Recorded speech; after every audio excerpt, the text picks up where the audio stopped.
Solitude is not something pretty. Demons delve in solitude, and thus in your head. Do I need the touch of another human? Am I worthy of it? How deep have I fallen into the pit? I've become insensitive, crude, and monstrous. Solitude.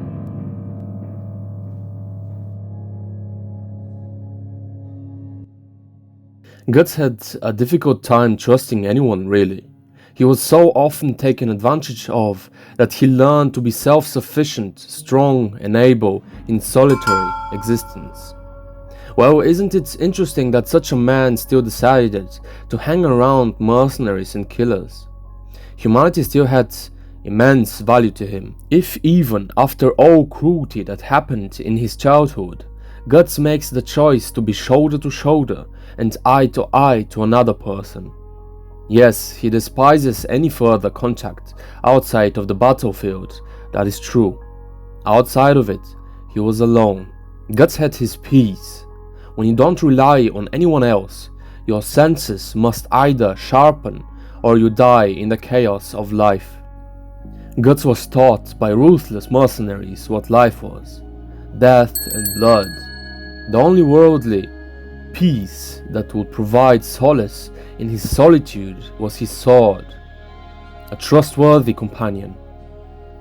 Now we must define it so that solitude does not mean that you are completely torn away, mentally or physically, from all else. You always need to trust something. Solitude is the cold night that could get freezing if you don't start a fire. Nowadays it is very familiar. We seek shelter in our phones. Powerful tools they are, as is Guts' sword. And the current generations, as well as Guts, share the heavy link to solitude for one reason: the state of the world. Rapidly changing, confusing, and demanding.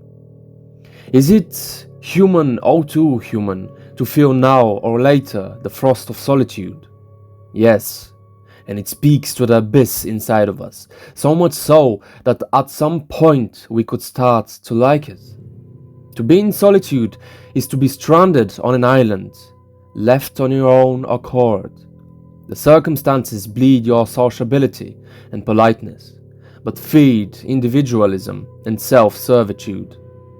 One might say, good, that's the end of that. But no. The sword is the link to higher planes of existence. It is a symbol for a need of connection. Solitude is the first step.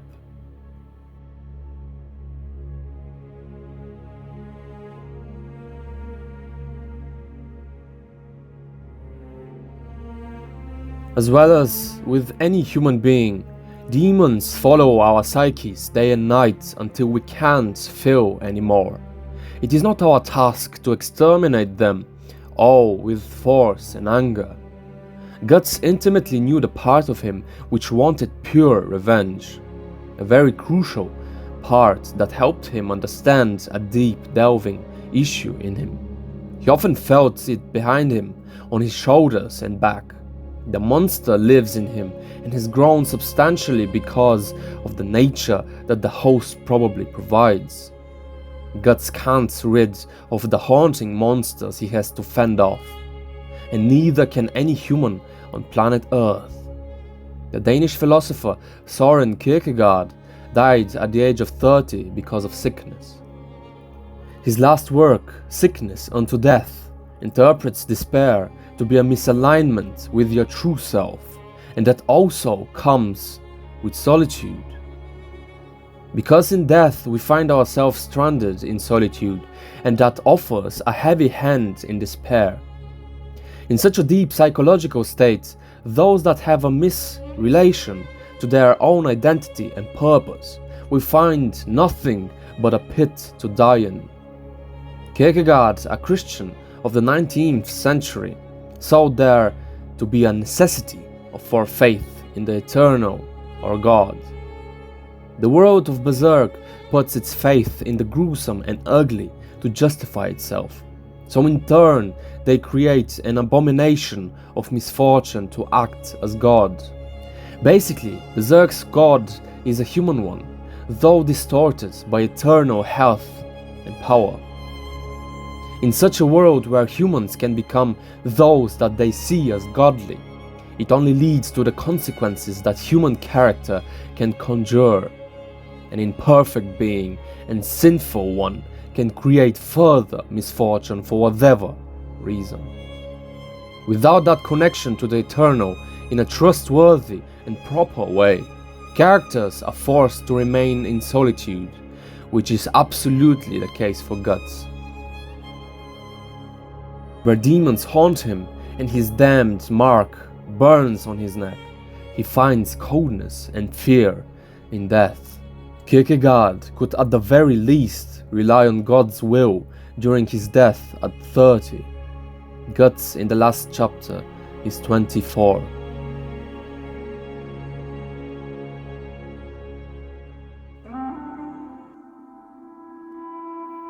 Existentialism and nihilism, main themes of Berserk, provoke its characters to search for something to justify and cure their solitude with.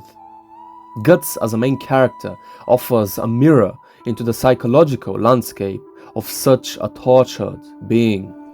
And so, inside of me there are two dogs. One is mean and evil, and the other is good, and they fight each other all the time. When asked which one wins, I answer, the one I feed the most. Have you seen a second dog in Guts' imagination? That's the point. Solitude is meant to drain you in this world, and despair is supposed to follow. We don't know the comparison between Guts' dogs before the eclipse. One thing is promised to him from the start.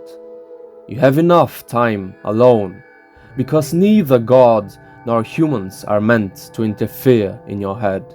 In solitude, he contemplates and struggles. You who watch the abyss will get your answer soon enough, though you are gifted with not only answers but the ultimate prize for them: brutish life and death. That is the price if you would so much desire it.